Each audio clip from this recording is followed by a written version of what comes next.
ತಂದೆ, ಕುಮಾರ, ಪರಿಶುದ್ಧಾತ್ಮನೆಂಬ ತ್ರಿಯೇಕ ದೇವರ ನಾಮದಲ್ಲಿ ಮತ್ತೊಂದು ಭಾನುವಾರದ ಆರಾಧನೆಗೆ ನಿಮ್ಮೆಲ್ಲರನ್ನ ಆಹ್ವಾನಿಸುವರಾಗಿರುತ್ತೇವೆ.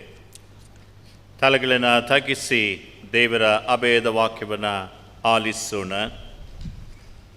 ಅಂಜಬೇಡಿರಿ, ಸುಮ್ಮನೆ ನಿಂತುಕೊಂಡಿದ್ದು ಯೆಹೋವನು ಈ ಹೊತ್ತು ನಿಮ್ಮನ್ನು ರಕ್ಷಿಸಿರುವ ರೀತಿಯನ್ನು ನೋಡಿರಿ. ನನ್ನ ಬಲವು ಕೀರ್ತನೆಯು ಯಾಹುವೆ, ಆತನಿಂದ ನನಗೆ ರಕ್ಷಣೆ ಉಂಟಾಯಿತು. ಬರಬೇಕಾದ ರಕ್ಷಣೆಯು ಇನ್ಯಾರಲ್ಲಿಯೂ ಸಿಕ್ಕುವುದಿಲ್ಲ. ಆ ಹೆಸರಿನಿಂದಲೇ ಹೊರತು ಆಕಾಶದ ಕೆಳಗೆ ಮನುಷ್ಯರೊಳಗೆ ಕೊಟ್ಟಿರಲ್ಪಟ್ಟಿರುವ ಬೇರೆ ಯಾವ ಹೆಸರಿನಿಂದಲೂ ನಮಗೆ ರಕ್ಷಣೆಯಾಗುವುದಿಲ್ಲ. ಚೀಯೋನಿನಿಂದ ಇಸ್ರಾಯೇಲರಿಗೆ ರಕ್ಷಣೆಯು ಬೇಗನೆ ಬರುತ್ತದೆ. ಇಗೋ, ನಿನ್ನ ರಕ್ಷಣೆಯು ಸಮೀಪವಾಯಿತು. ಯೆಹೋವನು ದಯಪಾಲಿಸುವ ಬಹುಮಾನವು ಆತನೊಂದಿಗಿದೆ. ಸದಾ ನಮ್ಮನ್ನು ರಕ್ಷಿಸಿ ಕಾಯುವಾತನೇ, ನಿನ್ನ ರಾಯಭಾರಿಗಳಾಗಿ ನಿನ್ನ ದೈವ ಜನರಾಗಿ ಕೊಟ್ಟಂತಹ ನಿನ್ನ ಅಭಯ ವಾಕ್ಯಕ್ಕೋಸ್ಕರವಾಗಿ ನಾವು ನಿನ್ನನ್ನು ವಂದಿಸುತ್ತೇವೆ.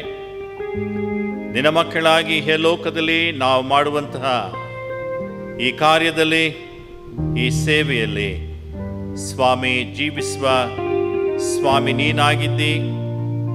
ನಿನ್ನ ಬಲವನ್ನು ಹೊಂದಿಕೊಂಡು ನಿನ್ನ ಮಕ್ಕಳಾದಂಥ ನಾವು ನಿನ್ನನ್ನು ಸಾಕ್ಷೀಕರಿಸುವ ಹಾಗೆಯೂ ದೇವ ಜನರಾಗಿ ನಿನ್ನ ನಾಮದ ಮಹಿಮೆಯಲ್ಲಿ ಅನೇಕರನ್ನ ವಿವಿಧ ರೀತಿಯಾದಂಥ ಬೇನೆಗಳಲ್ಲಿ ಬಿಡಿಸುವ ನಿನ್ನ ಸಾಧನವನ್ನಾಗಿ ನಮ್ಮೊಬ್ಬೊಬ್ಬರನ್ನೂ ಸಹ ನೀನು ಮುಟ್ಟಿ ಅಭಿಷೇಕಿಸು. ಘನಮಾನ ಸ್ತುತಿ ಸ್ತೋತ್ರ ನಿನಗೇ ಸಲ್ಲಲಿ. ಯೇಸುವಿನ ಮುದ್ದಾದ ನಾಮದಲ್ಲಿ ಬೇಡಿದ್ದೇವೆ, ಆಮೆನ್. ಆರಂಭದ ಸಂಗೀತ 19ನೇ ಸಂಗೀತವನ್ನು ಹಾಡಿಕೊಳ್ಳೋಣ. ಆರಂಭದಲ್ಲಿ ದೇವರೇ ಸ್ವವಾಕ್ಯ ಬಲದಿಂದಲೇ ಎಂಬ 19ನೆಯ ಸಂಗೀತವನ್ನು ಹಾಡಿಕೊಳ್ಳೋಣ.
ಪುದುವಾದ ದೇವರ ಆರಾಧನಾ ಕ್ರಮ ಪುಸ್ತಕ ಪುಟ 124, 3ನೇ ವಿಧಾನದ 2ನೆಯ ಸ್ತುತಿಯನ್ನು ಅನುಸರಿಸೋಣ.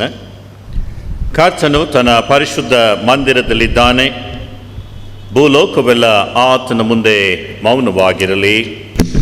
ಆತನ ಸಾನ್ನಿಧ್ಯದಲ್ಲಿ ಮಾನ ಮಹಿಮೆಗಳು, ಆತನ ಪವಿತ್ರ ಆಲಯದಲ್ಲಿ ಬಲ ಸೌಂದರ್ಯಗಳು ಇರುತ್ತವೆ. ನಾನಂತೂ ನಿನ್ನ ಮಹಾಕೃಪೆಯನ್ನು ಹೊಂದಿದವನಾಗಿ ನಿನ್ನ ಮಂದಿರದೊಳಕ್ಕೆ ಪ್ರವೇಶಿಸುವೆನು. ನಿನ್ನಲ್ಲೇ ಭಯಭಕ್ತಿಯುಳ್ಳವನಾಗಿ ನಿನ್ನ ಪರಿಶುದ್ಧ ಆಲಯದ ಕಡೆಗೆ ಅಡ್ಡಬೀಳುವೆನು. ಕರ್ತನು ನನಗೆ ಬೆಳಕು, ರಕ್ಷಕನು ಆಗಿದ್ದಾನೆ. ನಾನು ಯಾರಿಗೆ ಭಯಪಟ್ಟೇನು? ಕರ್ತನು ನನ್ನ ಪ್ರಾಣದ ಆಧಾರನು, ನಾನು ಯಾರಿಗೆ ಹೆದರೇನು? ಆತನು ನಮ್ಮ ಪಾಪಗಳಿಗೆ ಸರಿಯಾಗಿ ನಮ್ಮನ್ನು ಶಿಕ್ಷಿಸಲಿಲ್ಲ, ನಮ್ಮ ಅಪರಾಧಗಳಿಗೆ ತಕ್ಕಂತೆ ದಂಡಿಸಲಿಲ್ಲ. ಭೂಮಿಯ ಮೇಲೆ ಆಕಾಶವು ಎಷ್ಟು ಉನ್ನತವೋ ಆತನಲ್ಲಿ ಭಯಭಕ್ತಿಯುಳ್ಳವರ ಮೇಲೆ ಆತನ ಕೃಪೆಯು ಅಷ್ಟು ಅಪಾರವಾಗಿದೆ. ಕರ್ತನ ಮಹೋಪಕಾರಗಳಿಗೆ ಬದಲೇನು ಮಾಡಲಿ? ರಕ್ಷಣಾ ಪಾತ್ರೆಯನ್ನು ತೆಗೆದುಕೊಂಡು ಕರ್ತನ ನಾಮವನ್ನು ಪ್ರಖ್ಯಾತಿಪಡಿಸಿ. ಎಲ್ಲರೂ ಒಟ್ಟಾಗಿ ಹೇಳೋಣ. ಕರ್ತನೇ ನನ್ನ ಶರಣನೇ, ನನ್ನ ವಿಮೋಚಕನೇ, ನನ್ನ ಮಾತುಗಳು, ನನ್ನ ಹೃದಯದ ಧ್ಯಾನವು ನಿನಗೆ ಸಮರ್ಪಕವಾಗಿರಲಿ. ಪ್ರಾರ್ಥನೆ ಮಾಡೋಣ. ಸರ್ವಶಕ್ತನಾದ ದೇವರೇ, ನಮ್ಮ ಪರಮ ತಂದೆಯೇ, ನಿನ್ನಲ್ಲಿಯೇ ನಮಗೆ ಮನಃಶಾಂತಿಯು ಸಮಾಧಾನವು ದೊರಕುತ್ತವೆ. ಈ ಆರಾಧನೆಯಲ್ಲಿ ನೀನು ನಮಗೆ ಪ್ರಸನ್ನನಾಗಬೇಕೆಂದು ಬೇಡಿಕೊಳ್ಳುತ್ತೇವೆ. ನಿನ್ನ ಆತ್ಮನ ವರಗಳನ್ನು ನಮ್ಮ ಮೇಲೆ ಸುರಿಸು. ಈ ಪವಿತ್ರ ಧ್ಯಾನದ ಸಮಯದಿಂದ ನಾವು ದಿವ್ಯ ಲಾಭವನ್ನು ಪಡೆದು ನವ ಚೈತನ್ಯವನ್ನು ಹೊಂದಿ ನೀನು ನಮಗೆ ನೇಮಿಸಿದ ಕೆಲಸವನ್ನು ಮಾಡಿ ಮುಗಿಸಲು ಬಲಗೊಳ್ಳುವಂತೆ ಅನುಗ್ರಹಿಸಬೇಕೆಂದು ನಮ್ಮ ಕರ್ತನಾದ ಯೇಸು ಕ್ರಿಸ್ತನ ಮುಖಾಂತರ ನಿನ್ನನ್ನು ಬೇಡಿಕೊಳ್ಳುತ್ತೇವೆ. ಆಮೇನ್. ನಾವು ಸ್ವಲ್ಪ ಹೊತ್ತು ಮೌನವಾಗಿದ್ದು ನಮ್ಮ ಪಾಪಗಳನ್ನು ತ್ರಯೇಕ ದೇವರಲ್ಲಿ ಅರಿಕೆ ಮಾಡೋಣ.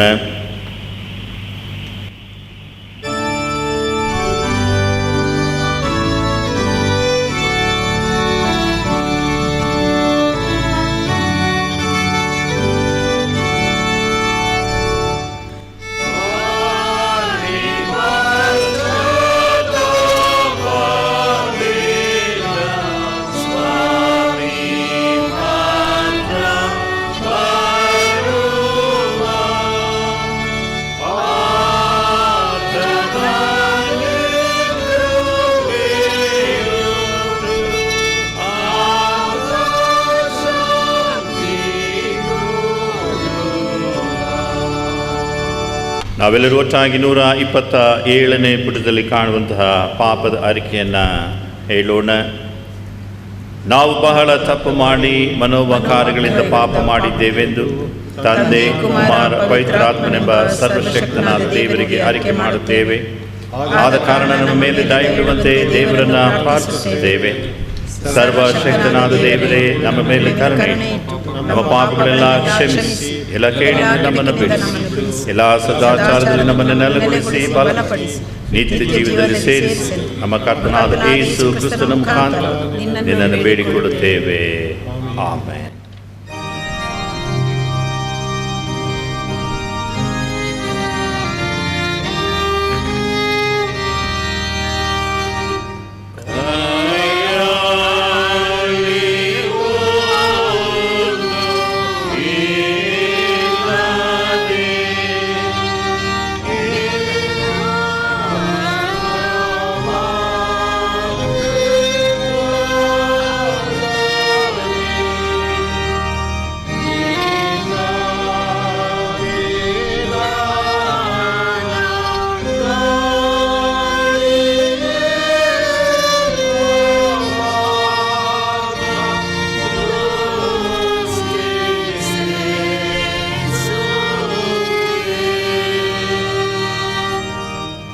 ಪ್ರಾರ್ಥನೆ ಮಾಡೋಣ. ದೇವರೇ, ಸದಾ ಕರುಣೆ ತೋರಿಸುವುದು, ಕ್ಷಮಿಸುವುದು ನಿನ್ನ ಸ್ವಭಾವವೇ ಆಗಿದೆ. ನಮ್ಮ ಬಡಭಿನ್ನಗಳನ್ನು ಲಾಲಿಸಿ ನಮ್ಮ ಪಾಪಗಳ ಸಂಕೋಲೆಯಿಂದ ನಾವು ಬಂಧಿತರಾಗಿದ್ದರು. ಕರುಣಾಸಾಗರನಾದಂಥ ನೀನು ನಮ್ಮ ಮಧ್ಯಸ್ಥನೂ ಸಹಾಯಕನೂ ಆಗಿರುವ ಯೇಸು ಕ್ರಿಸ್ತನ ಘನಕ್ಕಾಗಿ ನಮ್ಮನ್ನು ಬಿಡುಗಡೆ ಮಾಡಬೇಕೆಂದು ನಿನ್ನನ್ನು ಬೇಡಿಕೊಳ್ಳುತ್ತೇವೆ. ಆಮೇನ್. ಈ ದಿನಕ್ಕೆ ನೇಮಕವಾದಂತಹ ಉಕ್ತಿ ಪ್ರತ್ಯುಕ್ತಿಯಾಗಿ ಓದಿಕೊಳ್ಳುವಂತಹ ವೇದ ಭಾಗ ದಾವೀದನ ಸಂಗ್ರಹ 18 ವಚನ 1ರಿಂದ 6ರವರೆಗೂ ಹಾಗೂ 20ನೇ ವಚನದಿಂದ 30ನೇ ವಚನದವರೆಗೆ ಉಕ್ತಿ ಪ್ರತಿಯಾಗಿ ಓದಿಕೊಳ್ಳೋಣ.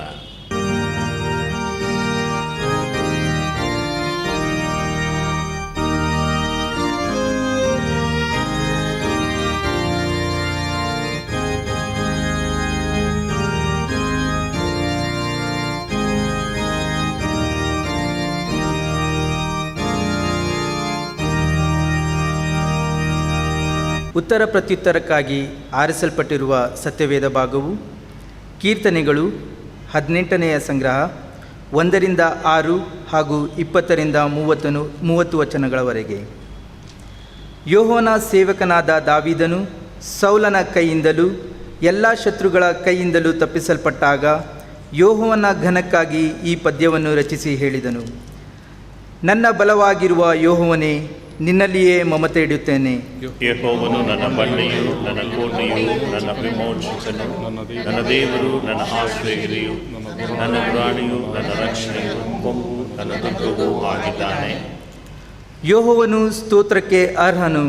ಆತನಿಗೆ ನಾನು ಮೊರೆಯಿಡಲು ಆತನು ನನ್ನನ್ನು ಶತ್ರುಗಳಿಂದ ರಕ್ಷಿಸುತ್ತಾನೆ. ಮೃತ್ಯುಪಾಶಗಳು ನನ್ನನ್ನು ಸುತ್ತಿಕೊಂಡವು, ನಾಶಪ್ರವಾಹವು ನನ್ನನ್ನು ನಡುಗಿಸುವುದು. ಪಾತಾಳ ಪಾಶಗಳು ನನ್ನನ್ನು ಆವರಿಸಿಕೊಂಡವು, ಮರಣಕರವಾದ ಉರುಳುಗಳು ನನ್ನೆದುರಿನಲ್ಲಿದ್ದವು. ಅಂಥ ಕಷ್ಟದಲ್ಲಿ ನಾನು ಯೆಹೋವನಿಗೆ ಮೊರೆಯಿಟ್ಟನು, ನನ್ನ ದೇವರನ್ನು ಪ್ರಾರ್ಥಿಸಿದನು. ಆತನು ತನ್ನ ಮಂದಿರದಲ್ಲಿ ನನ್ನ ಶಬ್ದವನ್ನು ಕೇಳಿದನು, ನನ್ನ ಕೂಗು ಆತನ ಸನ್ನಿಧಿಗೆ ಸೇರಿ ಕೇಳಿಸಿತು. ಯೆಹೋವನು ನನ್ನ ನೀತಿಗೆ ಸರಿಯಾಗಿ ಮೇಲು ಮಾಡಿದನು, ನನ್ನ ಕೈಗಳ ಶುದ್ಧತ್ವಕ್ಕೆ ತಕ್ಕಂತೆ ಪ್ರತಿಫಲ ಕೊಟ್ಟನು.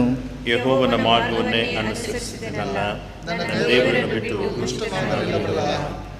ನಾನು ಆತನ ಆಜ್ಞೆಗಳನ್ನು ಯಾವಾಗಲೂ ನನ್ನ ಎದುರಿನಲ್ಲಿ ಇಟ್ಟುಕೊಂಡೆನು. ಆತನ ವಿಧಿಗಳನ್ನು ಅಲಕ್ಷ್ಯ ಮಾಡಲೇ ಇಲ್ಲ. ನಾನು ಆತನ ದೃಷ್ಟಿಯಲ್ಲಿ ನಿರ್ದೋಷಿಯು, ಪಾಪದಲ್ಲಿ ಹಿಡಿದಂತೆ ಜಾಗರೂಕತೆಯಿಂದ ನಡೆದುಕೊಂಡನು. ಆದದರಿಂದ ನಾನು ನೀತಿವಂತನು, ನಿರಪರಾಧಿಯು ಎಂದು ನೋಡಿ ಯೆಹೋವನು ತಕ್ಕ ಪ್ರತಿಫಲವನ್ನು ಕೊಟ್ಟನು.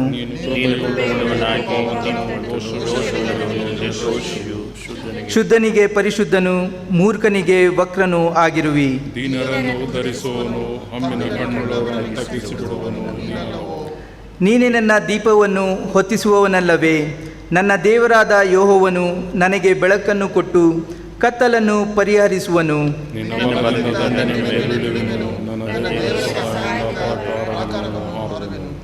ಎಲ್ಲರೂ ಒಟ್ಟಾಗಿ ಓದಿಕೊಳ್ಳೋಣ. ದೇವರ ಮಾರ್ಗವು ಯಾವ ದೋಷವೂ ಇಲ್ಲದ್ದು, ಯೆಹೋವನ ವಚನವು ಶುದ್ಧವಾದದ್ದು. ಆತನು ಆಶ್ರಿತರೆಲ್ಲರಿಗೆ ಗುರಾಣಿಯಾಗಿದ್ದಾನೆ.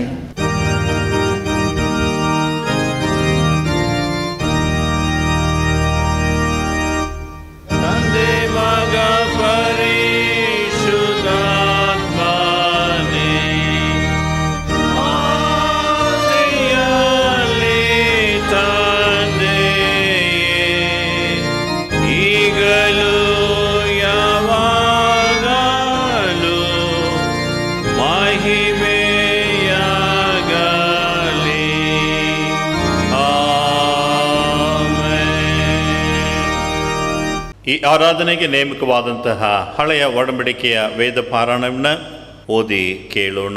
ಮೊದಲನೇ ಪಾರಾಯಣಕ್ಕಾಗಿ ಆರಿಸಿಕೊಂಡ ವೇದ ಭಾಗವು ಯೆಹೋಶುವನ ಗ್ರಂಥ ಅಧ್ಯಾಯ 1 ವಚನಗಳು 1ರಿಂದ 9ರವರೆಗೆ. ದೇವರ ವಾಕ್ಯವನ್ನು ಕೇಳೋಣ. ಕಾನಾನ್ ದೇಶವು ಇಸ್ರಾಯೇಲರಿಗೆ ವಶವಾದದ್ದು. ಹೊಳೆ ದಾಟುವುದಕ್ಕೆ ಸನ್ನದ್ಧರಾಗಬೇಕೆಂಬ ಅಪ್ಪಣೆ.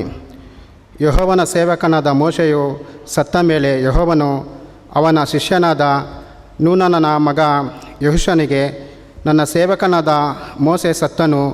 ನೀನು ಈಗ ಎದ್ದು ಸಮಸ್ತ ಪ್ರಜಾ ಸಹಿತವಾಗಿ ಈ ಯೂರ್ದಾನ್ ಹೊಳೆಯನ್ನು ದಾಟಿ ನಾನು ಇಸ್ರಾಯೇಲರಿಗೆ ಕೊಡುವ ದೇಶಕ್ಕೆ ಹೋಗು. ನಾನು ಮೋಶೆಗೆ ಹೇಳಿದಂತೆ ನೀವು ಕಾಲಿಡುವ ಸ್ಥಳವನ್ನೆಲ್ಲ ನಿಮಗೆ ಕೊಟ್ಟಿದ್ದೇನೆ. ಅರಣ್ಯವು, ಲೆಬನೋನನ ಪರ್ವತವು ಮೊದಲುಗೊಂಡು ಯುಪ್ರಟಿಸ್ ಮಹಾನದಿಯವರೆಗಿರುವ ಹಿತ್ತಿಯರ ದೇಶವೆಲ್ಲ ನಿಮ್ಮದಾಗುವುದು. ನಿಮ್ಮ ಸೀಮೆಯು ಪಶ್ಚಿಮ ದಿಕ್ಕಿನ ಮಹಾಸಾಗರದವರೆಗೆ ವಿಸ್ತರಿಸಿಕೊಳ್ಳುವುದು. ನಿನ್ನ ಜೀವಮಾನದಲ್ಲೆಲ್ಲ ಒಬ್ಬನು ನಿನ್ನ ಮುಂದೆ ನಿಲ್ಲನು. ನಾನು ಮೋಸೆಯ ಸಂಗಡ ಇದ್ದ ಹಾಗೆ ನಿನ್ನ ಸಂಗಡವೂ ಇರುವೆನು. ನಿನ್ನನ್ನು ಕೈ ಬಿಡುವುದಿಲ್ಲ, ತೊರೆಯುವುದಿಲ್ಲ. ಸ್ಥಿರಚಿತ್ತನಾಗಿರು, ಧೈರ್ಯದಿಂದಿರು, ಯಾಕೆಂದರೆ ನಾನು ಈ ಜನರ ಪಿತೃಗಳಿಗೆ ಪ್ರಮಾಣ ಮಾಡಿಕೊಟ್ಟ ದೇಶವನ್ನು ಇವರಿಗೆ ನೀನೇ ಸ್ವಾಧೀನಪಡಿಸಬೇಕು. ನನ್ನ ಸೇವಕನಾದ ಮೋಶೆ ನಿನಗೆ ಬೋಧಿಸಿದ ಧರ್ಮೋಪದೇಶಗಳನ್ನ ಕೈಕೊಂಡು ನಡೆಯುವುದರಲ್ಲಿ ಸ್ಥಿರಚಿತ್ತನಾಗಿರು, ಪೂರ್ಣ ಧೈರ್ಯದಿಂದಿರು. ಅದನ್ನು ಬಿಟ್ಟು ಎಡಕ್ಕಾದರೂ ಬಲಕ್ಕಾದರೂ ಹೋಗಬೇಡ. ಆಗ ನೀನು ಎಲ್ಲಿ ಹೋದರೂ ಕೃತಜ್ಞನಾಗುವಿ. ಈ ಧರ್ಮಶಾಸ್ತ್ರವು ಯಾವಾಗಲೂ ನಿನ್ನ ಬಾಯಲ್ಲಿರುವುದು. ಹಗಲಿರಲು ಅದನ್ನು ಧ್ಯಾನಿಸುತ್ತಾ ಅದರಲ್ಲಿ ಬರೆದವನ್ನೆಲ್ಲ ಕೈಕೊಂಡು ನಡಿ. ಆಗ ನಿನ್ನ ಮಾರ್ಗದಲ್ಲೆಲ್ಲ ಸಫಲನಾಗುವಿ, ಕೃತಜ್ಞನಾಗುವಿ. ನಾನು ನಿನಗೆ ಆಜ್ಞಾಪಿಸಿದೆನಲ್ಲ, ಸ್ಥಿರಚಿತ್ತನಾಗಿರು, ಧೈರ್ಯದಿಂದಿರು, ಅಂಜಬೇಡ, ಕಳವಳಗೊಳ್ಳಬೇಡ. ನೀನು ಹೋಗುವಲ್ಲೆಲ್ಲ ನಿನ್ನ ದೇವರಾದ ಯೆಹೋವನು ನಿನ್ನ ಸಂಗಡ ಇರುತ್ತಾನೆ ಎಂದು ಹೇಳಿದನು ಎಂಬುದೇ. ದೇವರೇ ನಿನಗೆ ಸ್ತೋತ್ರವಾಗಲಿ. ಈ ದಿನಕ್ಕೆ ನೇಮಕವಾದಂತಹ ಪತ್ರಿಕಾ ವೇದ ಭಾಗವನ್ನು ಓದಿ ಕೇಳೋಣ. Today's epistle reading is taken from the second letter of Paul to the Corinthians,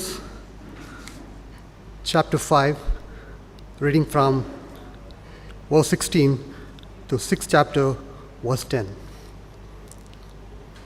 The ministry of reconciliation. From now on, therefore, we regard no one according to the flesh. Even though we once regarded Christ according to the flesh, we regard him thus no longer. Therefore, if anyone is in Christ, he is a new creation. The old has passed away, behold, the new has come. All this is from God, who through Christ reconciled us to himself and gave us a ministry of reconciliation.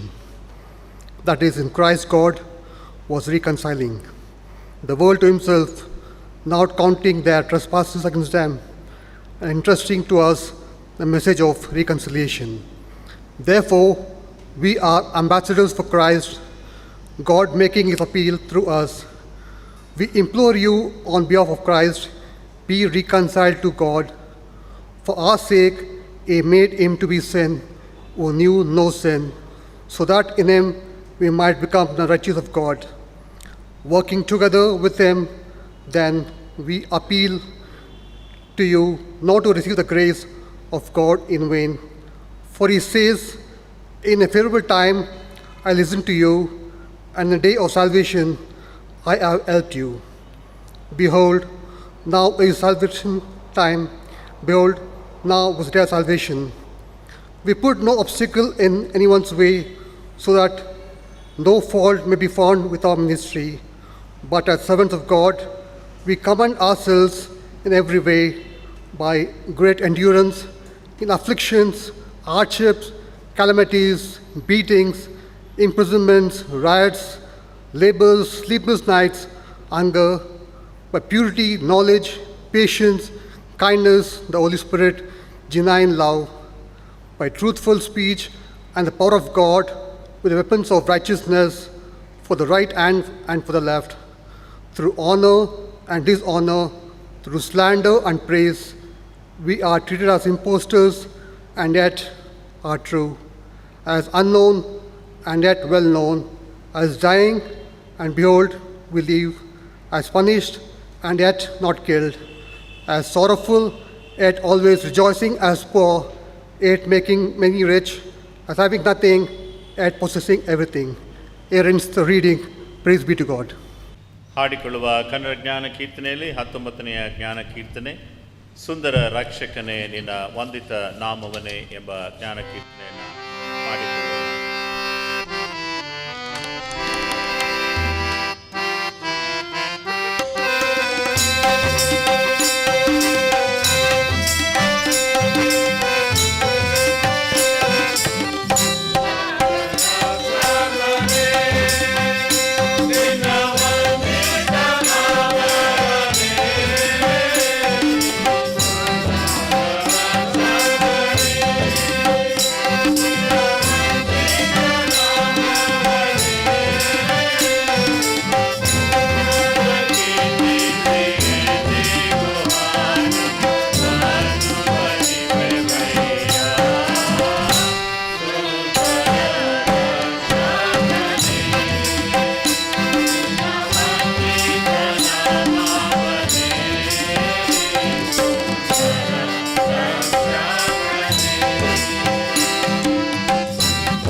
ಮೂರನೇ ವೇದಪಾರಾಯಣಕ್ಕಾಗಿ ಆರಿಸಿಕೊಂಡ ವೇದಭಾಗವು ಹೊಸ ಒಡಂಬಡಿಕೆಯಲ್ಲಿ ಶ್ರೀ ಮಾರ್ಕನು ಬರೆದ ಸುವಾರ್ತೆ 6ನೇ ಅಧ್ಯಾಯ ವಚನಗಳು 7ರಿಂದ 13ರವರೆಗೆ ಪೂರ್ತಿಯಾಗಿ ದೇವರ ವಾಕ್ಯವನ್ನು ಕೇಳೋಣ.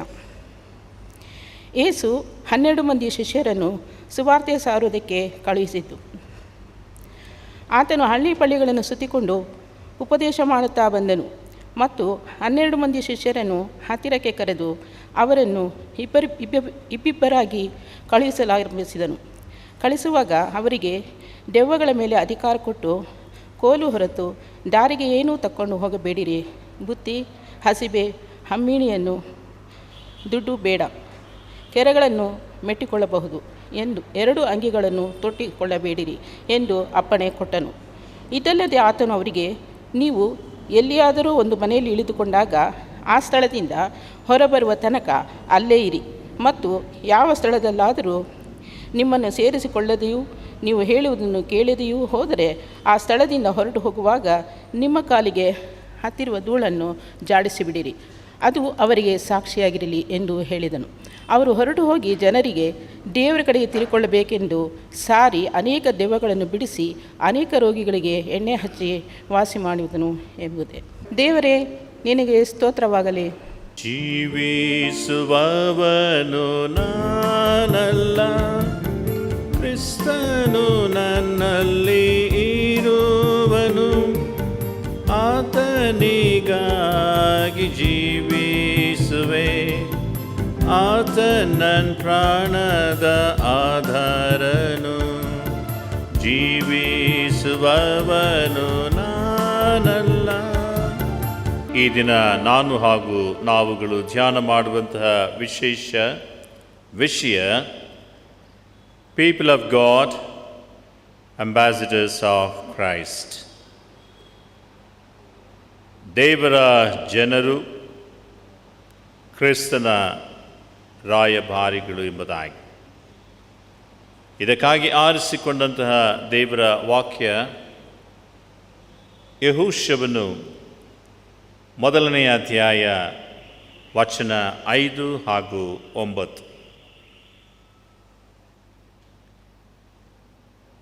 ನಿನ್ನ ಜೀವಮಾನದಲ್ಲೆಲ್ಲ ಒಬ್ಬನು ನಿನ್ನ ಮುಂದೆ ನಿಲ್ಲನು, ನಾನು ಮೋಶೆಯ ಸಂಗಡ ಇದ್ದ ಹಾಗೆ ನಿನ್ನ ಸಂಗಡಲೂ ಇರುವೆನು.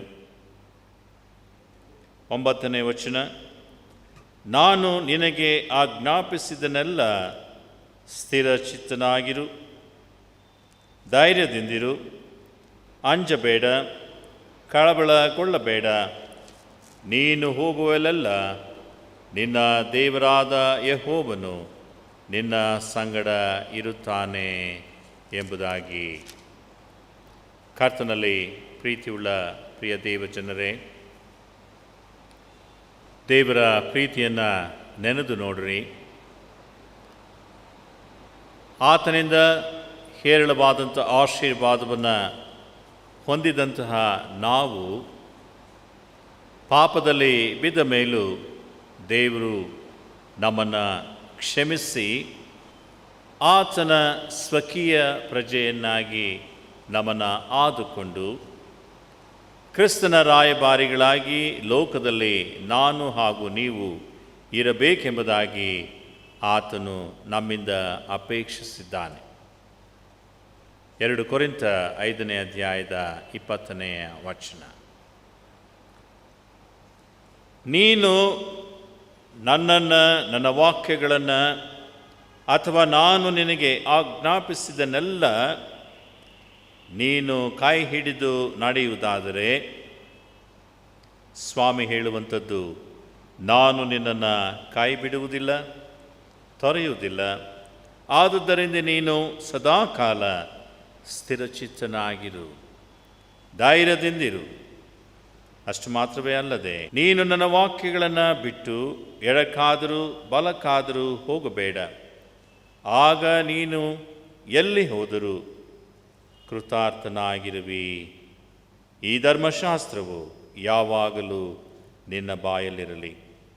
ಹಗಲಿರುಳು ಅದನ್ನು ಧ್ಯಾನಿಸುತ್ತಾ ಅದರಲ್ಲಿ ಬರುವುದನ್ನೆಲ್ಲ ಕೈಗೊಂಡು ನಡಿ ಆಗ ನಿನ್ನ ಮಾರ್ಗದಲ್ಲಿ ನೀನು ಸಫಲನಾಗುವಿ. ಇಹಲೋಕದ ಜೀವಿತದಲ್ಲಿ ದೇವ ಜನರಾದಂತಹ ಅಥವಾ ಕ್ರಿಸ್ತನ ರಾಯಭಾರಿಗಳಾದಂತಹ ನಮ್ಮೆಲ್ಲರ ಜೀವಿತ ಇಷ್ಟರಲ್ಲಿಯೇ ಇರುತ್ತದೆ ಪ್ರಿಯರೇ. ಆದರೆ ಅನೇಕ ವೇಳೆಗಳಲ್ಲಿ ನಾವು ಈ ಕಾರ್ಯಗಳನ್ನು ಮಾಡುವುದರಲ್ಲಿ ನಾವು ಬಿದ್ದು ಹೋಗಿರುವುದನ್ನು ನಮ್ಮ ಜೀವಿತದಲ್ಲಿ ನಾವು ಕರ್ತನ ಮುಂದೆ ಕಾಣುವರಾಗಿರುತ್ತೇವೆ. ದೇವರ ಕಾರ್ಯದಲ್ಲಿ ನಾನು ಹಾಗೂ ನೀವು ಸಫಲರಾಗುವುದು, ಕೃತಾರ್ಥರಾಗಿರುವುದಂಥದ್ದು ದೇವರು ನಮ್ಮಿಂದ ಅಪೇಕ್ಷಿಸುವಂತಹ ಒಂದು ಜೀವಿತವಾಗಿರ್ತದೆ. Accomplishment of God given task or ministry ಎಂಬುದಾಗಿ ಇದನ್ನು ಅರ್ಥೈಸಿಕೊಳ್ಳಬಹುದು. ಹಾಗಿರುವುದಾದರೆ ಮೋಶೆಯ ಜೊತೆಯಲ್ಲಿ ಇದ್ದಂತಹ ಈ ಯವನ ಪ್ರಾಯದಂತಹ ಯೆಹೋಶುವನು ಎಲ್ಲವೂ ಮೋಶೆ ನೋಡಿಕೊಳ್ತಾರೆ ಎಂಬುದಾಗಿ ಇದ್ದಂತಹ ದಿನಮಾನಗಳು ಇದ್ದದ್ದುಂಟರಿರಬಹುದನ್ನು. ಆದರೆ ಈಗ ಇಷ್ಟು ಜನ ಸಮೂಹವನ್ನು ನಡೆಸುವಂತಹ ಜವಾಬ್ದಾರಿ ಈಗ ಯೆಹೋಶುವನ ಮೇಲಿದೆ. ಎಲ್ಲಿಯವರೆಗೆ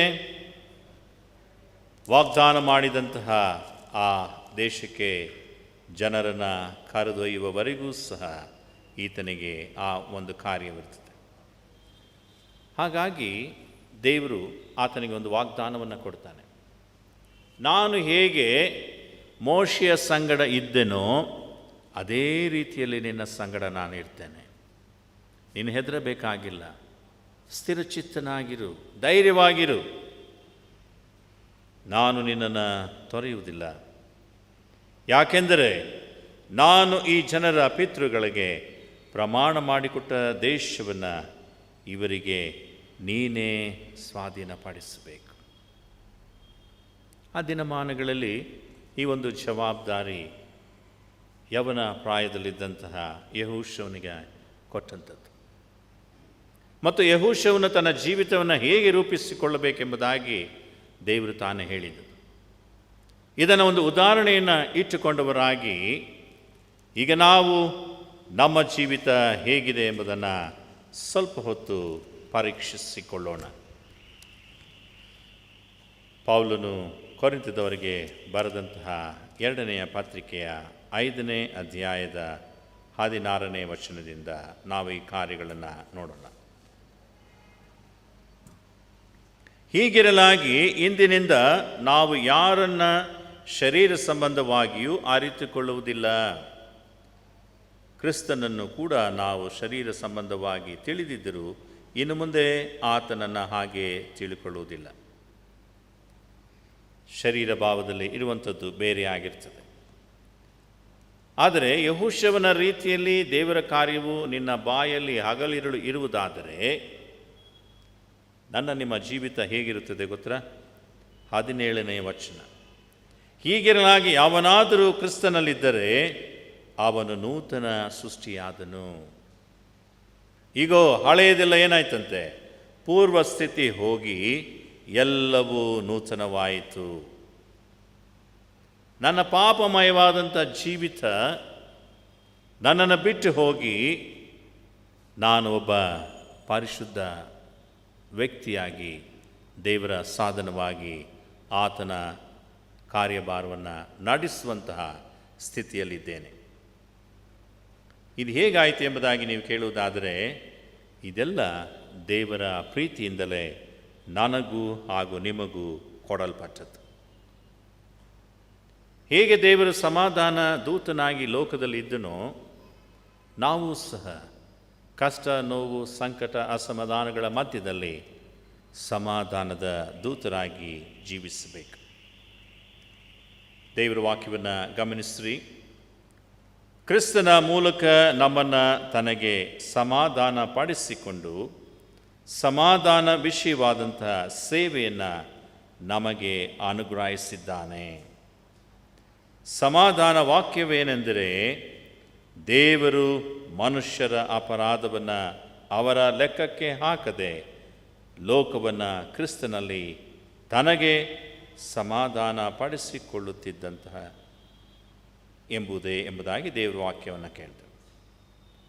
ಅಲ್ಲಿಗೆ ನನ್ನ ಪಾಪಗಳು ಏನೇ ಆಗಿದ್ದರೂ ಅವೆಲ್ಲವೂ ಕ್ರಿಸ್ತನ ಶಿಲುಬೆಯ ಅಡಿಪಾಯದಲ್ಲಿ ಅದು ಹೋಯಿತು. ಮನುಷ್ಯನು ಪಾಪದಿಂದ ಬಿಡುಗಡೆ ಮಾಡಿದ. ಮನುಷ್ಯರ ಅಪರಾಧ ದೇವರ ಗಣನೆಗೆ ಆತನು ತೆಗೆದುಕೊಳ್ಳಲು. ಹಾಗೆ ನೀವು ನೋಡುವುದಾದರೆ ನಾವು ದೇವರಲ್ಲಿ ಸಮಾಧಾನವನ್ನು ಹೊಂದುವಂತಹ ಆತನ ಕಾರ್ಯದಲ್ಲಿ ಇರಬೇಕಾಗಿರುತ್ತದೆ. ಹಾಗೆ 2 ಕೊರಿಂಥ 6ನೇ ಅಧ್ಯಾಯದ ಪ್ರಾರಂಭದ 2 ವಚನಗಳನ್ನು ನೀವು ನೋಡುವುದಾದರೆ,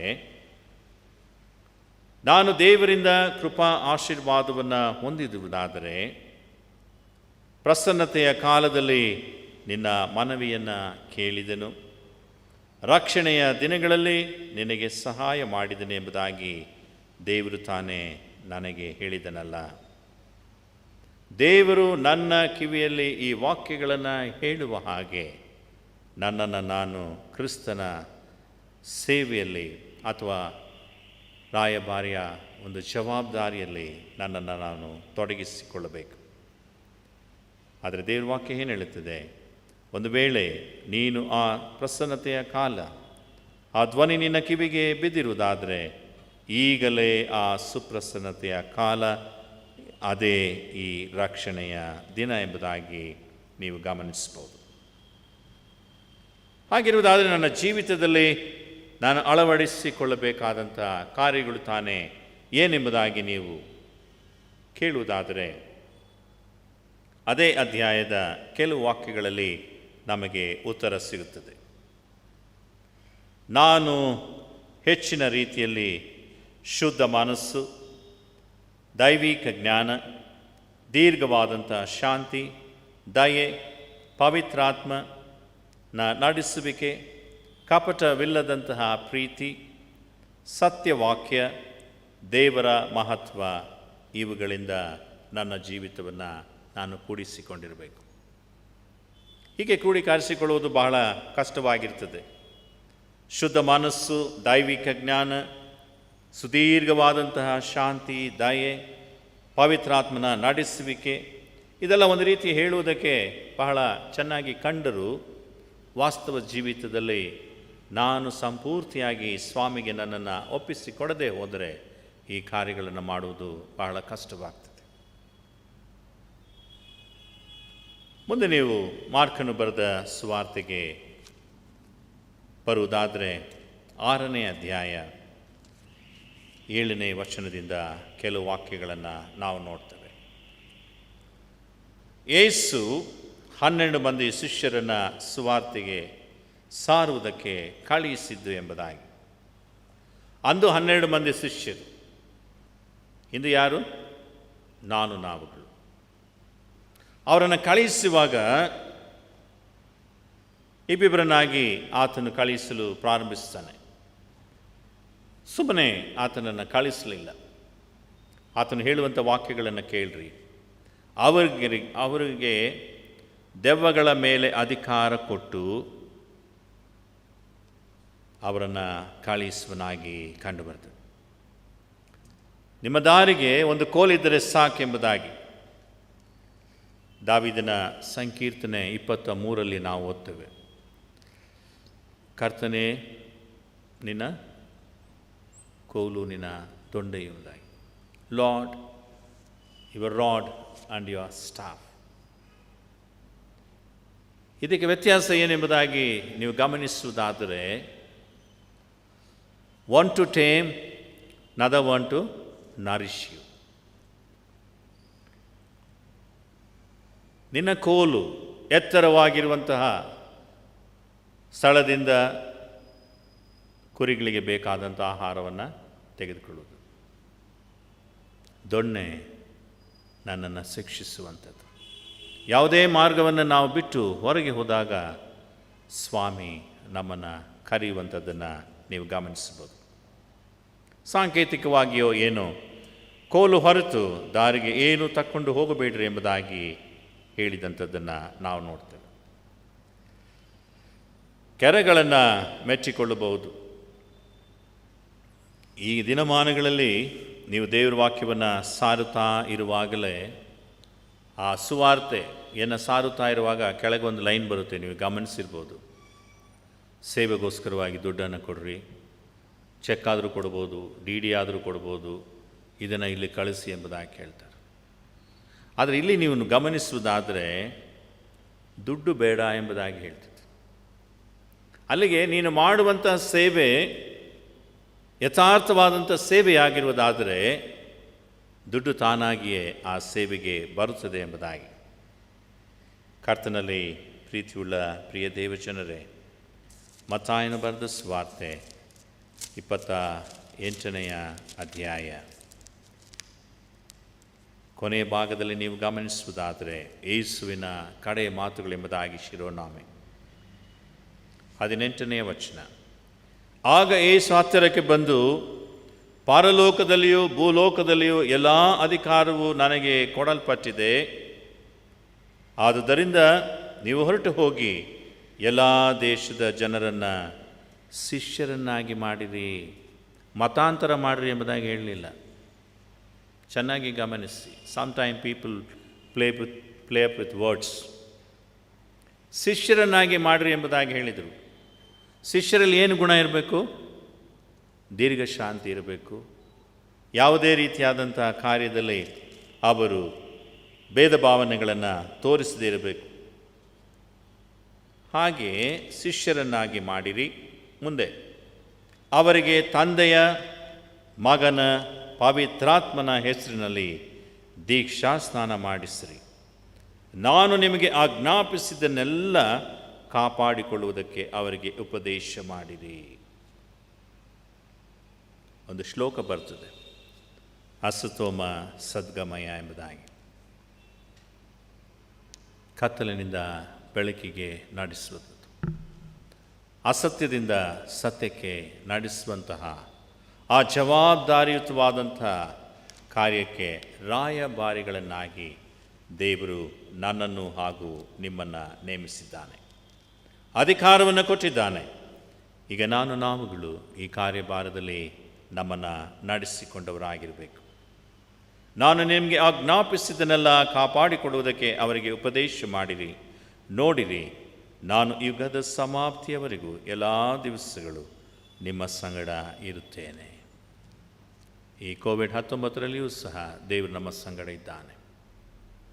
ಯಾವುದೋ ಒಂದು ರೀತಿಯಲ್ಲಿ ಕಾರ್ಯಭಾರದಲ್ಲಿ, ಕಷ್ಟದಲ್ಲಿ, ನೋವಿನಲ್ಲಿ, ಹಿಂಸೆಯಲ್ಲಿ ಇರುವವರನ್ನು ಬಲಪಡಿಸುವುದಕ್ಕೋಸ್ಕರವಾಗಿಯೂ ದೇವರು ನಮ್ಮನ್ನು ಈ ಕಾರ್ಯಗಳಲ್ಲಿಟ್ಟಿದ್ದಾನೆ. ನಮಗೆ ಕೊಟ್ಟಿರುವಂಥ ತಲಾಂತು ಏನೆಂಬುದಾಗಿ ನೀವು ಕೇಳುವುದಾದರೆ ಅದು ಸುವಾರ್ತೆಯನ್ನು ಸಾರುವಂಥದ್ದು, ಅನೇಕರನ್ನು ಕಷ್ಟಗಳಿಂದ ಬಿಡಿಸುವಂಥದ್ದು, ಸಾಕ್ಷಿಗಳಾಗಿ ಬಾಳುವಂಥದ್ದು. ಈ ಶಾಶ್ವತವಾದಂತಹ ಜೀವಿತ ದೇವ ಜನರಾದಂತಹ ನನ್ನ ಕಾರ್ಯವಾಗಿರಲಿ, ನಿಮ್ಮ ಕಾರ್ಯವಾಗಿರಲಿ, ದೇವರು ತಾನೇ ನಮ್ಮೊಬ್ಬೊಬ್ಬರನ್ನು ಆಶೀರ್ವದಿಸಲಿ. ಆಮೇನ್. ನಾವೆಲ್ಲರೂ ನಾವು ನಂಬಿರುವಂತಹ ಅಪೊಸ್ತಲರ ವಿಶ್ವಾಸ ಸೂತ್ರವನ್ನು ಆಯ್ಕೆ ಮಾಡೋಣ. ಪುಟ 128, ಹುದುವಾದ ಪುಸ್ತಕದಲ್ಲಿ 128. ಪರಲೋಕ ಭೂಲೋಕಗಳನ್ನು ಸೃಷ್ಟಿಸಿದ ಸರ್ವಶಕ್ತನಾಗಿರುವ ತಂದೆಯಾದ ದೇವರನ್ನು ನಂಬುತ್ತೇನೆ. ಆತನ ಏಕಕುಮಾರನಾಗಿರುವ ನಮ್ಮ ಪ್ರಭುವಾದ ಯೇಸು ಕ್ರಿಸ್ತ ನಂಬುತ್ತೇನೆ. ಈತನ ಪರಿಶುದ್ಧಾತ್ಮನಿಂದ ಕನ್ಯಾಮರಿ ಧರಿಸಲ್ಪಟ್ಟು ಆಕೆಯಲ್ಲಿ ಹುಟ್ಟಿ ಒಂತಿ ಪಿಲಾತನ ಅಧಿಪತ್ಯದಲ್ಲಿ ಶ್ರಮೆ ಹೊಂದಿ ಶಿಲ್ಬೆಗೆ ಜಡೆಯಲ್ಪಟ್ಟು ಸತ್ತು ಹೂಣಲ್ಪಟ್ಟು ಪಾತಾಳಕ್ಕೆ ಇಳಿದು 3ನೇ ದಿವಸದಲ್ಲಿ ಸತ್ತವರಿಗಿಂದ ಎದ್ದು ಪರಲೋಕಕ್ಕೆ ಏರಿ ಹೋಗಿ ಸರ್ವಶಕ್ತನಾಗಿರುವ ತಂದೆಯಾದ ದೇವರ ಫಲಪಾಶದಲ್ಲಿ ಕುಳಿತುಕೊಂಡಿರುತ್ತಾನೆ. ಈತನು ಅಲ್ಲಿಂದ ಬಂದು ಬದುಕಿರೋರಿಗೂ ಸತ್ತವ್ರಿಗೂ ನ್ಯಾಯ ತೀರಿಸಿ ನಂಬುತ್ತೇನೆ. ನಾನು ಪರಿಶುದ್ಧಾತ್ಮನ ನಂಬುತ್ತೇನೆ. ಒಂದೇ ಪರಿಶುದ್ಧ ಕ್ರೈಸ್ತ ಸಭೆಯು, ಭಕ್ತರ ಅನ್ಯೋನ್ಯತೆ, ಪಾಪದ ಪರಿಹಾರ, ದೇಹದ ಪುನರುತ್ಥಾನವು, ನಿತ್ಯ ಜೀವ ಉಂಟೆಂದು ನಂಬುತ್ತೇನೆ. ಆಮೇನ್. ಪರಲೋಕದ ನಮ್ಮ ತಂದೆಯೇ, ಅಲ್ಪರು ಅಪಾತ್ರರು ಆಗಿದ್ದಂತಹ ನಮ್ಮನ್ನು ನಿನ್ನ ಗಣನೆಯಲ್ಲಿ ನೀನು ತೆಗೆದು ನಮ್ಮನ್ನು ಪರಿಶುದ್ಧರನ್ನಾಗಿ ಮಾಡಿ ನಮ್ಮ ಪಾಪಗಳನ್ನು ಲೆಕ್ಕಕ್ಕೆ ತಾರದೆ ಸ್ವಾಮಿ ನೀನು ಆಶೀರ್ವಾದಿಸಿ ನಿನ್ನ ಕಾರ್ಯಭಾರಿಗಳಾಗಿ ನಾವು ಲೋಕದಲ್ಲಿ ಜೀವಿಸಬೇಕೆಂಬುದಾಗಿ ನೀನು ಅಪೇಕ್ಷಿಸುತ್ತಾ ಇದ್ದೀಯಲ್ಲ. ಆ ನಿನ್ನ ಅಪರಿಮಿತವಾದಂಥ ಪ್ರೀತಿಗೆ ನಾವು ಬದಲೇನು ಕೊಡಲು ಸಾಧ್ಯ?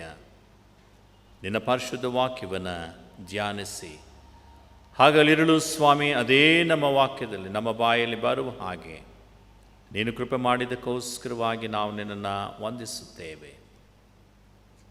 ಶಾಂತಿ ದೂತರನ್ನಾಗಿಯೂ ದೀರ್ಘ ಸಮಾಧಾನವನ್ನು ಸ್ವಾಮಿ ಹೊಂದಿಕೊಂಡ ನಿನ್ನ ಮಕ್ಕಳಾಗಿ ನಾವು ಜೀವಿಸುವ ಹಾಗೆ ನಮ್ಮನ್ನು ಕರೆದಿದ್ದೀಯಲ್ಲ, ಆ ನಿನ್ನ ಕೃಪೆಗೆ ನಾವು ನಿನ್ನನ್ನು ಸ್ತೋತ್ರಿಸಿ ಕೊಂಡಾಡುತ್ತೇವೆ.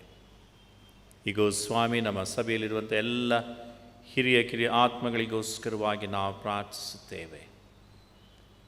ಆರೋಗ್ಯದಾಯಕನಾದಂಥ ನೀನು ಸ್ವಾಮಿ, ಪ್ರಪಂಚದಲ್ಲಿ ಬಂದಿರುವಂಥ ಈ ಬೇನೆಯಿಂದ ಈ ಕ್ಷಣದವರೆಗೂ ಸಹ ನಮ್ಮನ್ನು ಅದ್ಭುತ ರೀತಿಯಲ್ಲಿ ಕಾದು ನಡೆಸಿಕೊಂಡು ಬಂದಿದ್ದಿ. ಇನ್ನು ಮುಂದೆಯೂ ಸಹ ನೀನು ಕಾದು ನಡೆಸುವ ದೇವರಾಗಿದ್ದಿ. ಅದಕ್ಕೋಸ್ಕರವಾಗಿ ನಾವು ನಿನ್ನನ್ನು ಸ್ತೋತ್ರಿಸುತ್ತೇವೆ. ಅದೇ ನಿಟ್ಟಿನಲ್ಲಿ ನಿನ್ನನ್ನು ಅರಿಯದೇ ಇರುವಂತಹ ಜನರಿಗೋಸ್ಕರವಾಗಿಯೂ ನಾವು ಪ್ರಾರ್ಥಿಸುತ್ತೇವೆ. ನಿನ್ನ ಗಾಯವುಳ್ಳ ಹಸ್ತ ಅವರ ಮೇಲೆ ಸ್ಪರ್ಶಿಸಲಿ, ಗುಣಮುಖರಾಗಲಿ ಸ್ವಾಮಿ. ನಿನ್ನ ನಾಮ ಮೇಲೆ ಎತ್ತಲ್ಪಡಲಿ. ಮದುವೆಯ ವಾರ್ಷಿಕೋತ್ಸವನ ಜನ್ಮದಿನಗಳನ್ನು ಕಂಡಿರುವಂಥ ಎಲ್ಲರಿಗೋಸ್ಕರವಾಗಿ ನಾವು ಪ್ರಾರ್ಥಿಸುತ್ತೇವೆ. ತಮ್ಮ ಪರೀಕ್ಷೆಗಳನ್ನು ಬರೆದು ಫಲಿತಾಂಶಕ್ಕಾಗಿ ಕಾದಿರುವಂಥ ಮಕ್ಕಳಿಗೋಸ್ಕರವಾಗಿಯೂ, ಯಾವಾಗ ನನ್ನ ಶಾಲೆ ತೆಗೆಯುತ್ತದೆ, ಯಾವಾಗ ನಾನು ಶಾಲೆಗೆ ಹೋಗುತ್ತೇನೆ ಎಂಬುದಾಗಿ ಇನ್ನೂ ಯೋಚಿಸುತ್ತಾ ಅದನ್ನು ಕನಸಾಗಿಟ್ಟುಕೊಂಡಿರುವಂಥ ಮಕ್ಕಳಿಗೋಸ್ಕರವಾಗಿ ಪ್ರಾರ್ಥಿಸುತ್ತೇವೆ. ಅದೇ ನಿಟ್ಟಿನಲ್ಲಿ ಒಂದು ವರ್ಷ ಹಾಳಾಯ್ತಲ್ಲ ಎಂಬುದಾಗಿ ತಂದೆ ತಾಯಿಗಳು ಯಾತನೆ ಪಡುವುದನ್ನು ಸ್ವಾಮಿ ನಿನ್ನ ಪಾದ ಸನ್ನಿಧಿಗೆ ತರುತ್ತೇವೆ. ಎಲ್ಲವನ್ನ ಬಲ್ಲಾತನಾದ ದೇವರು, ಎಲ್ಲವನ್ನ ನಿಗ್ರಹಿಸುವ ದೇವರು ನೀನಾಗಿದ್ದಿ. ಹೌದು ಸ್ವಾಮಿ, ಎಲ್ಲವನ್ನ ನಿನ್ನ ಹತೋಟಿಯಲ್ಲಿ ತೆಗೆದುಕೋ. ನಿನ್ನ ಮಕ್ಕಳಿಗೆ ನಿನ್ನ ಪರಿಶುದ್ಧ ಆತ್ಮನ ಅಭಿಷೇಕವನ್ನು ನೀಡು. ಯಾವ ಕೇಡು ಗಂಡಾಂತರ ವಿಪತ್ತುಗಳು ಸಹ ಅವರ ಗುಡಾರದ ಸಮೀಪಕ್ಕೆ ಬಾರದ ಹಾಗೆ ನಿನ್ನ ವಾಕ್ಯಗಳ ಅನುಸಾರವಾಗಿ ಅವರನ್ನು ಆಶೀರ್ವದಿಸಿ ನಡೆಸು. ವಿಶೇಷಿತ ರೀತಿಯಲ್ಲಿ ಸ್ವಾಮಿ, ಆರಾಧನೆಗೆ ಸಿದ್ಧ ಮಾಡುತ್ತಾ ಇರುವಾಗ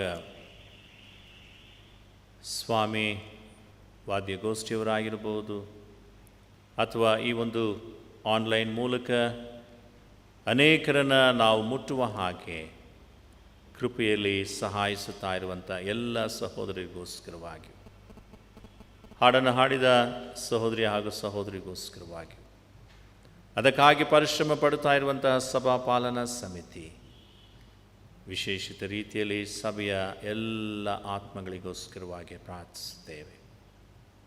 ಅವರ ಈ ನಿಷ್ಠಾತ ಸೇವೆಯನ್ನು ಸ್ವಾಮಿ ನೀನು ಆಶೀರ್ವಾದಿಸು. ಅವರು ತೆಗೆದುಕೊಂಡಿರುವಂಥ ಈ ಕಾರ್ಯಭಾರದಲ್ಲಿ ಸ್ವಾಮಿ, ಅವರಿಗೆ ಅನೇಕ ಸಾರಿ ಆದಾಯ ಕಮ್ಮಿಯಾದರೂ ಸಹ ಅದನ್ನು ಆಶೀರ್ವಾದಿಸುವ ದೇವರು, ದ್ವಿಗುಣಗೊಳಿಸುವ ದೇವರು ನೀನೇ ಆಗಿದ್ದೀ ಸ್ವಾಮಿ. ಆ ಒಂದು ಕೃಪೆ, ದಿವ್ಯ ಆಶೀರ್ವಾದ ಆ ನಿನ್ನ ಪ್ರಿಯರ ಮೇಲೆ ಸದಾ ಕಾಲವಿರಲಿ. ಮತ್ತೊಂದು ಆವರ್ತಿ ನಮ್ಮ ಸಭೆಯಲ್ಲಿರುವಂಥ ಪ್ರತಿಯೊಬ್ಬರಿಗೋಸ್ಕರವಾಗಿ ನಾವು ಪ್ರಾರ್ಥಿಸುತ್ತೇವೆ. ಕಾರಣಾಂತರದಿಂದ ಅನಾರೋಗ್ಯದಲ್ಲಿ ಬಿದ್ದಿರುವವರಿಗೋಸ್ಕರವಾಗಿ ನಾವು ಪ್ರಾರ್ಥಿಸುತ್ತೇವೆ. ನಿನ್ನ ದೈವಿಕ ಕರ ಅವರ ಮೇಲೆ ಇದ್ದು ಅವರನ್ನು ಸ್ಪರ್ಶಿಸಲಿ, ಬಲಪಡಿಸಲಿ.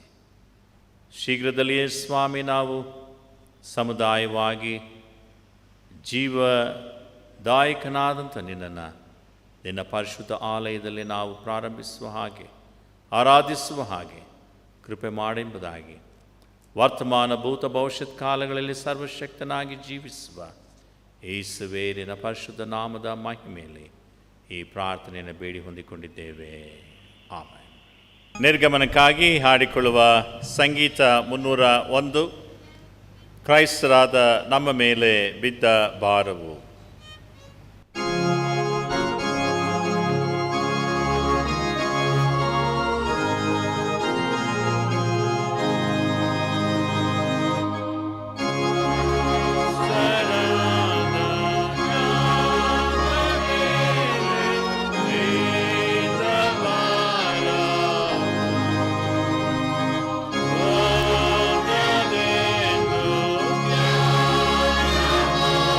Oh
ನಾವೆಲ್ಲರೂ ಒಟ್ಟಾಗಿ ಕರ್ತನು ತಾನೇ ಕಲಿಸಿಕೊಟ್ಟ ಪ್ರಾರ್ಥನೆಯನ್ನು ಹೇಳೋಣ.